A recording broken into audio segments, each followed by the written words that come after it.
Bonjour tout le monde, je vous retrouve aujourd'hui pour une nouvelle vidéo carterie. Les cartes, c'est vraiment quelque chose avec lequel j'ai beaucoup de mal et c'est pour ça que j'ai envie de m'entraîner parce que je pense que plus on en fait, plus ça doit être facile ou en tout cas moins difficile. Et l'idée, c'est de pouvoir les faire un petit peu à la chaîne ou bien me créer en quelque sorte des modèles que je peux par la suite reproduire à quelques nuances près puisque du moment que les personnes qui vont recevoir les cartes n'ont aucun rapport les unes avec les autres, qu'il n'y a aucun risque qu'elles puissent se les montrer, elles ne sauront pas que leur carte n'est pas si unique que ça, et en attendant, ça permet quand même d'en créer plus dans un temps relativement limité.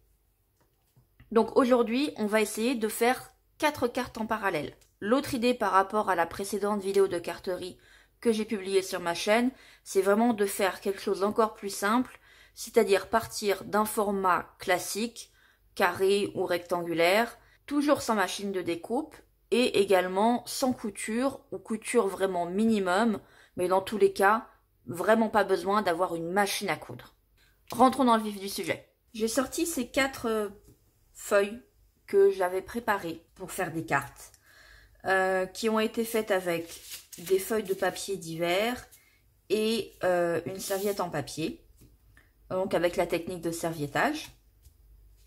Donc j'en ai 2 avec ce papillon violet. L'une a été collée sur une feuille qui vient de chez Action, blanche, quadrillée, grand carreau bleu. Et l'autre a été collée sur la photocopie d'un vieux dictionnaire à la page du papillon, puisque c'est un papillon. Et donc, vous pouvez voir par transparence, ici, papillon, papillonnant, papillonné. Bon, je suis pas sûre que ça va rester sur la carte, mais c'est là et moi je le sais.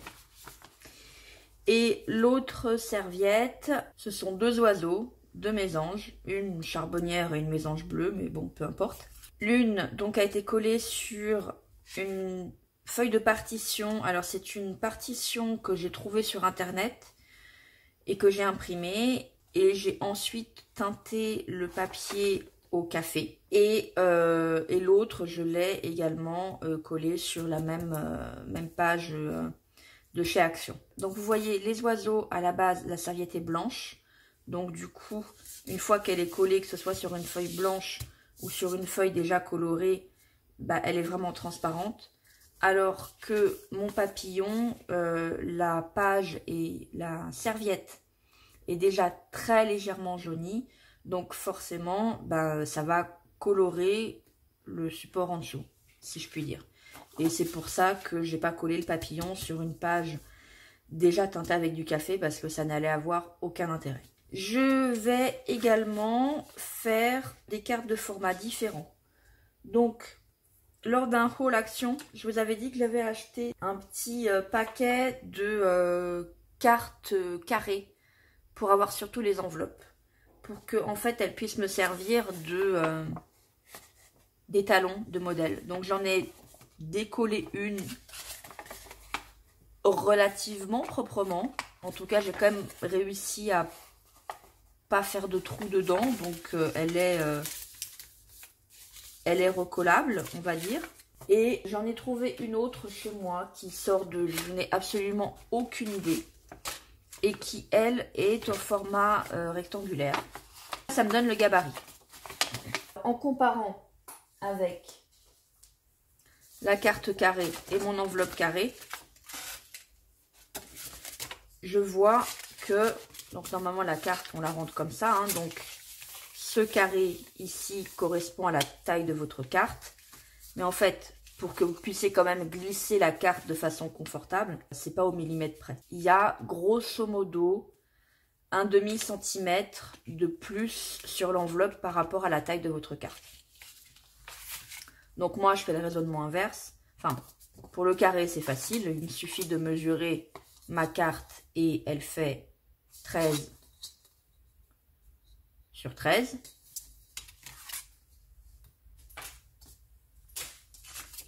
Par contre, pour mon enveloppe rectangulaire, où je n'ai pas de carte qui va avec, j'ai juste l'enveloppe. Cet espace-là, il fait 17,5 sur 12,5. Donc ce qui veut dire que ma carte doit faire 17 sur 12 pour rentrer confortablement dans une enveloppe de cette taille-là. J'ai regardé un petit peu ce que j'avais chez moi pour faire la carte elle-même, la carte de matage, je sais pas trop comment ça s'appelle. Et en fait, j'ai rien de bien, enfin j'ai rien que j'ai envie d'utiliser en fait. Parce que soit j'ai ces cartes craft que je viens de vous montrer, mais qui sont très foncées, je trouve que ça va pas forcément joliment avec ça. Soit j'ai le papier de chez Action blanc et beige, mais pareil, c'est un petit peu tristoun quoi. J'avais envie de plus de couleurs que ça. Donc j'ai fouillé un petit peu chez moi et j'ai trouvé des vieilles pochettes cartonnées de travail. Et j'ai sélectionné une violette parce que je me suis dit que elle allait faire un rappel avec mon papillon. Donc du coup ça pourrait être joli. Et une bleue pour essayer de faire un rappel avec les oiseaux. Même si c'est plus flagrant sur celui-ci que sur celle-ci. J'ai décidé que mon papillon, j'allais faire une carte carrée. Parce que, on verra mieux sur celui-ci, naturellement, le dessin, en fait, il est très en bande comme ça. Et il n'y a pas forcément grand-chose d'intéressant sur le côté. On va essayer de faire quelque chose de très simple. Voilà, ça va me donner quelque chose comme ça. Pour l'instant, je vais commencer par ancrer les bords de mes images. Et comme j'ai vraiment pas envie de me prendre la tête, je vais utiliser mon vintage photo parce que je suis sûre que ça ira très bien. Celui-là, il va avec tout. Il n'y a pas à se poser la question.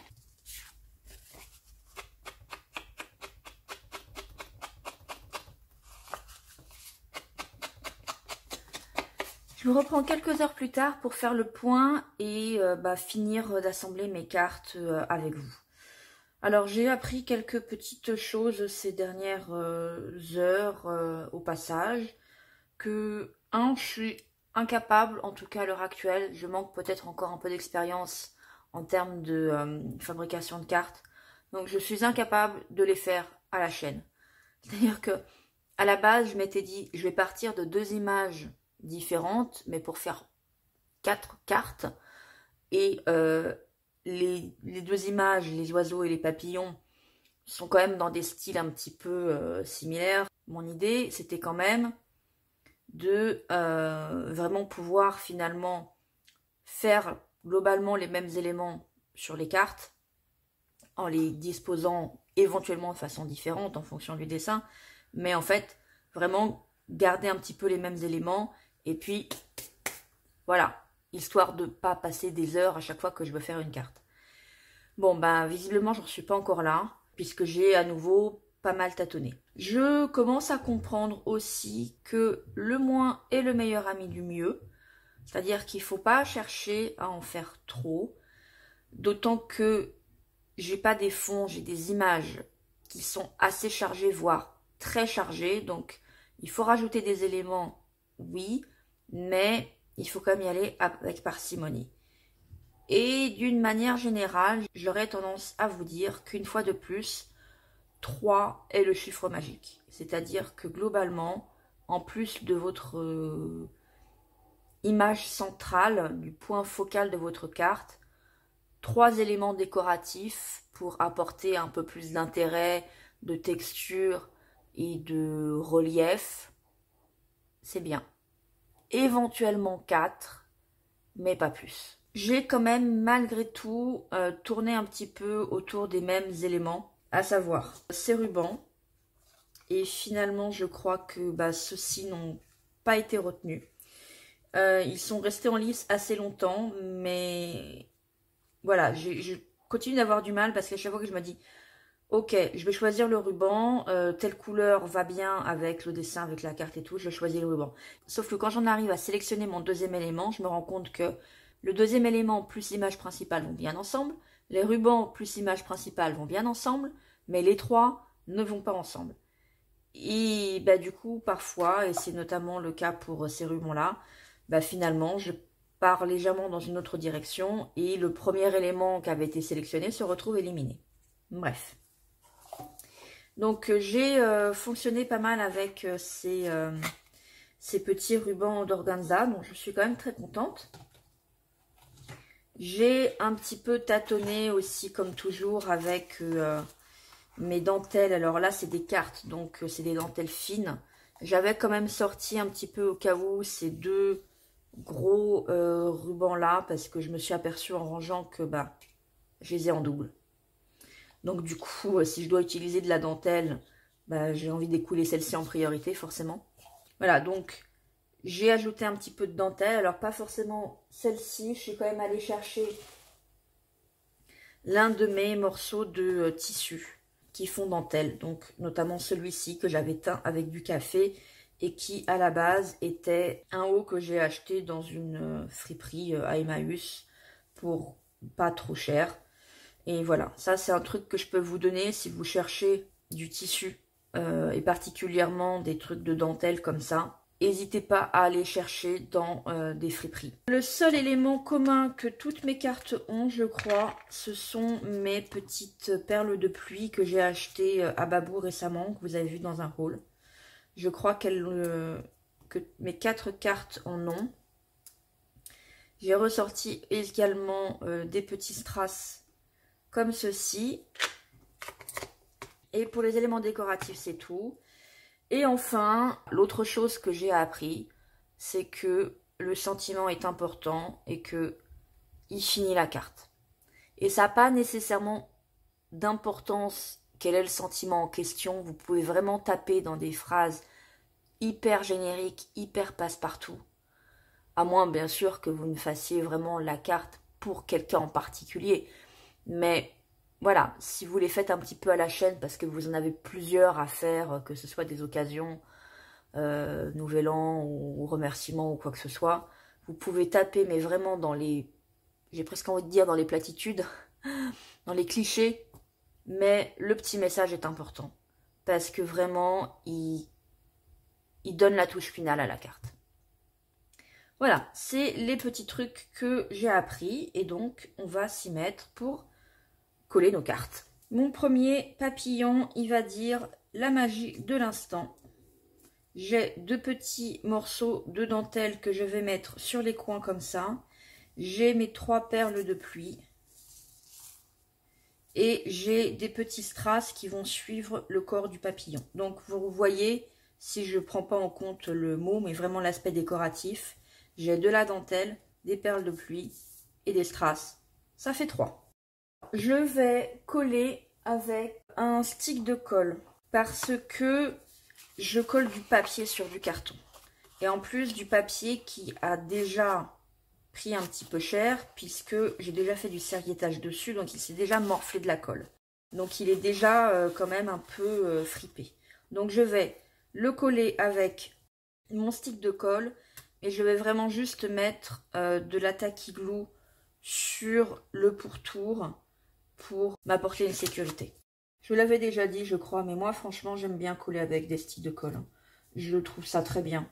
Ça colle bien. C'est pratique. Ça sèche instantanément. Ça fait pas gondoler. Ça reste bien plat. Ça déborde pas du papier quand on appuie dessus. Le défaut, c'est qu'effectivement, comme ça ne s'étale pas, si vous en mettez pas partout, ben, il n'y aura pas de colle à l'endroit où vous en avez pas mis. C'est pas comme quelque chose de liquide où après, si vous aplatissez, elle se répartit toute seule. Mais dans l'ensemble, moi, je trouve ça bien. Et là, je déborde un peu sur la carte de matage et je vais vous dire, c'est pas un souci. Moi, justement, ça me plaît bien comme ça. Des choses qui débordent un peu parfois, ça fait pas ultra net et c'est pas forcément plus mal. Et mes gouttes, ça n'a vraiment pas d'importance. Faut les répartir autour du dessin, c'est tout. J'avais du ruban 3D, mais je sais pas où il est. Donc, on va utiliser ces petits carrés de chez Action. Et j'aurais dû mieux réfléchir où je mettais mon message avant de coller mes petites perles. Parce qu'en fait, je l'aurais bien mis là. Ah, il n'est pas trop tard. Ah, parfait. Je mets mon message ici. Je vais le faire légèrement déborder sur la carte de matage, lui aussi. Voilà, le message sera peut-être pas forcément très haut.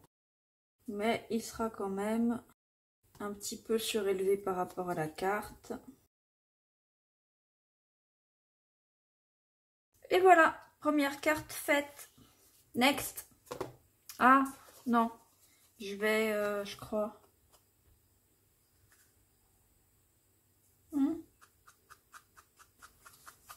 Très léger. Ouais. Et vraiment juste un petit peu. Alors, next. Deuxième papillon, donc peut-être pour ma nièce, 12 pensées. Alors, il faut que je finisse mon bouton. Donc, j'ai pris un bouton de ce pack de boutons de chez Action. Donc, mes rubans d'organza, toujours des petits strass et mes perles de pluie. Donc là, ça me fait 4 éléments. Le bouton est bleu, un petit peu clair. Ce ruban est bleu, mais je trouve qu'il va bien avec le violet des ailes de l'oiseau. Et j'ai pris du jaune pâle aussi qui rappelle un petit peu le fond là. Et pour que le bouton s'accorde bien, je vais choisir une couleur de fil qui n'est pas proche de la couleur du bouton, mais au contraire qu'il faut qu'elle se voie.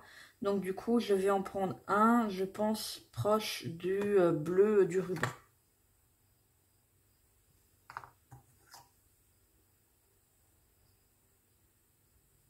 Ouais, je pense que c'est celui-là le meilleur. Et comme je l'avais fait pour la décoration de mon cahier à spirale dans ma vidéo Back to School, je vais faire une fausse couture. C'est-à-dire que je ne vais pas coudre le bouton au papier. Je vais simplement donner l'impression que c'est le cas. Je fais souvent des coutures en croix sur les boutons, mais vous pourriez très bien faire 2 lignes parallèles. Hein. Ça n'a pas d'importance, vous faites ce que vous trouvez joli.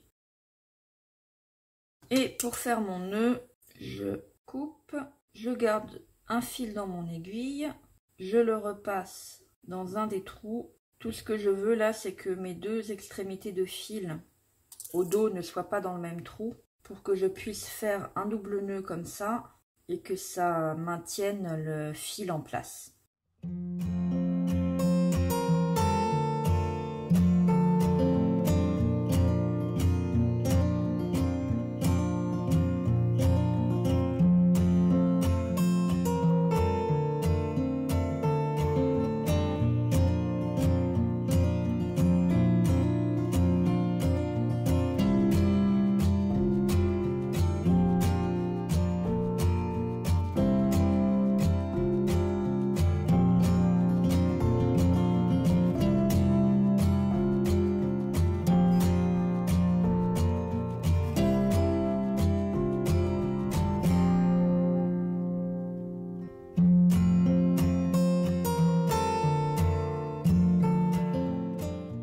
Je vais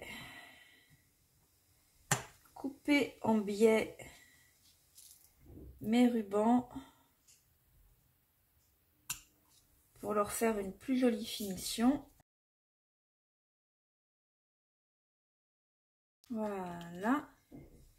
Et là où je suis assez contente quand même,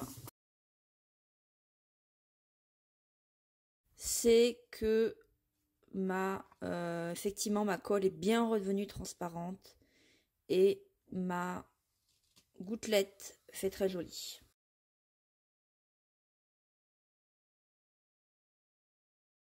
On passe aux oiseaux. Alors, donc, je vais défaire mon nœud à mes rubans.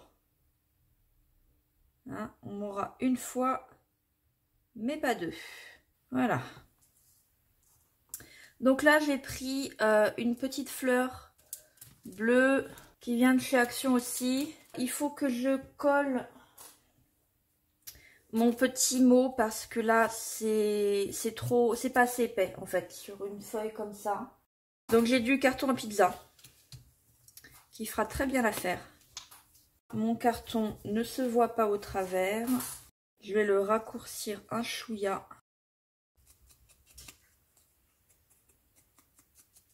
J'encre bien sûr.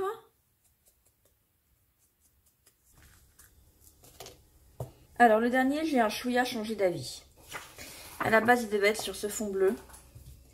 Mais il y a quelque chose qui n'allait pas. Ça me dérangeait, ça allait pas. Et finalement, je suis allée chercher le bloc de pages blanc, craft et noir de chez Action. Vous savez qu'il y a des épaisseurs de pages différentes. Et je suis allée chercher le noir plus épais. Et en fait, ça me plaît davantage quand c'est maté avec du noir que maté avec du bleu. Je ne saurais pas dire exactement pourquoi. Je pense que c'est parce que la feuille est tellement teintée foncée au café qu'il n'y a plus vraiment de bleu pour faire le rappel sur les oiseaux. Et ça assombrit quand même vachement la carte. Et en fait, du coup, je trouve que maté en noir, et ben, ça fait ressortir un petit peu la lumière du dessin. Donc, je préfère comme ça. J'ai choisi une phrase comme suspendue dans le temps. Et pour un petit peu de fantaisie quand même, je vais rajouter de la dentelle. Ici et ici pour apporter de la texture. Et bien sûr, toujours mes perles de pluie. Quelque chose comme ça. Alors, je veux bien que ça dépasse quand même de la carte de matage. Mais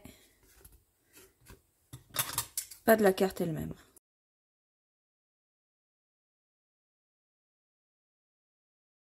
Et voilà, j'ai fini mes cartes. Et même si ça m'a pris plusieurs heures, j'en ai fait 4.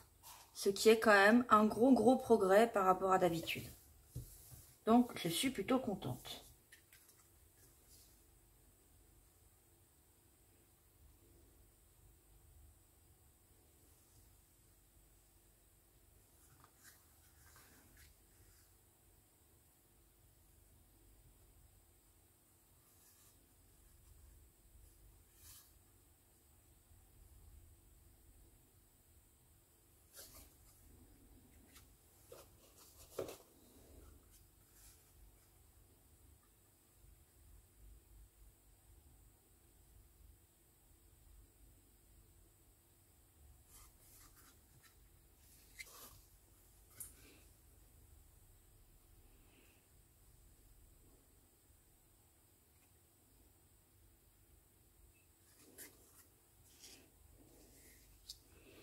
Voilà mes petites cartes. Donc il y en a une pour l'anniversaire de ma nièce. J'hésite entre ces deux-là. Et il y en a une que je vais envoyer pour participer au concours de atelier de vie.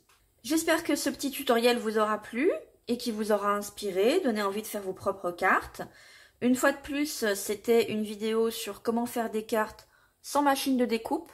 Parce que je pense que c'est vraiment important. Même si à présent j'en ai une depuis une semaine, mais elle est toujours pas sortie de sa boîte. Tout le monde n'en a pas. Et j'ai quand même remarqué qu'une bonne partie des tutoriels, en tout cas français, sur comment faire des cartes, implique d'une façon ou d'une autre d'avoir des die cuts. Et j'ai toujours trouvé ça un petit peu frustrant, n'en ayant pas, en tout cas à l'époque, de trouver l'inspiration avec cette limitation de ne pas avoir de machine de découpe. Donc voilà, c'est la deuxième vidéo tutoriel que je vous fais. Et j'espère qu'elle vous aura plu et que voilà, ça vous aura donné des idées, ce genre de choses. N'hésitez pas à me laisser un petit commentaire ou un pouce en l'air, voire les deux. Ça me fait super plaisir quand vous interagissez avec moi. Et puis vous pouvez bien sûr également vous abonner à ma chaîne. Cliquez également sur la petite cloche pour ne pas louper les prochaines vidéos et recevoir les notifications. Et puis il y a aussi mon compte Instagram où je suis relativement active et où je poste des photos de mes DIY et créations au moment où je les réalise. Donc du coup, vous les avez pratiquement en temps réel, on va dire. Parfois même, il y a des photos du projet en cours de route. Alors que quand les vidéos arrivent sur YouTube, il peut se passer des semaines, voire des mois. Parce que j'ai beaucoup de retard dans mon montage. Donc voilà, du coup, n'hésitez pas à également me suivre sur Instagram pour avoir des avant-premières et ce genre de choses. Je vous souhaite une bonne fin de soirée ou de journée ou selon le moment où vous regarderez cette vidéo. Et puis je vous dis à bientôt sur ma chaîne. Bye bye!